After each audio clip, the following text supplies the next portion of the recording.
আসসালামু আলাইকুম। আমি বিভিন্নভাবে জানতে পারলাম যে আমি কেন মিডিয়াতে অনুপস্থিত।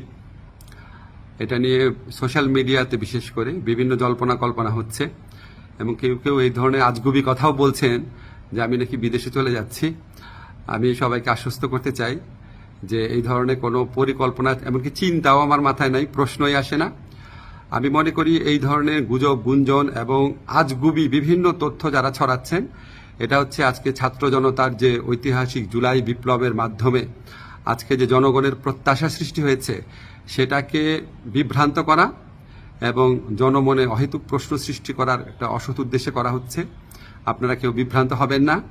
আমি কয়েকদিন আগেও পত্রিকাতে ইন্টারভিউ দিয়েছি, তবে এটা ঠিক আমি একটু মিডিয়াতে কম আসছি কারণ আমার অনেক কাজ এবং আমার কাছে মনে হয়েছে যদি আমার কার্যক্রমে যদি কোনো অগ্রগতি হয় সেটা আমি জানাবো। অহেতুক এখন তো আমি আর টক শোয়ের মানুষ না, এখন আমাকে কাজ করতে হবে, কাজটাতে বেশি কনসেন্ট্রেট করতে হবে।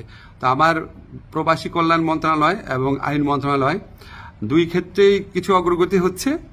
অল্প কিছুদিনের মধ্যে আপনাদেরকে অগ্রগতিগুলো জানাবো।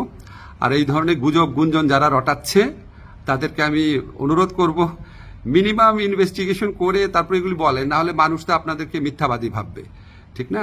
এগুলি করা উচিত না। বাংলাদেশকে একটা নতুন বাংলাদেশ গড়ার জন্য, রাষ্ট্র সংস্কার করার জন্য আপনারা বরং পজিটিভলি আমাদেরকে সাজেস্ট করবেন, ভুল হলে বলবেন। একদম সম্পূর্ণ আপনার আজগুবি, একদম অবিশ্বাস্য, অকল্পনীয় তথ্য এগুলি দেওয়া তো কোনো মানে হয় না। এটা এক ধরনের চরিত্র হননও। তো এগুলি করা ঠিক না। আপনারা আশা করি সকল বিভ্রান্তির অবসান ঘটবে আমার বক্তব্যের মধ্যে দিয়ে। সবাই ভালো থাকবেন। ধন্যবাদ সবাইকে।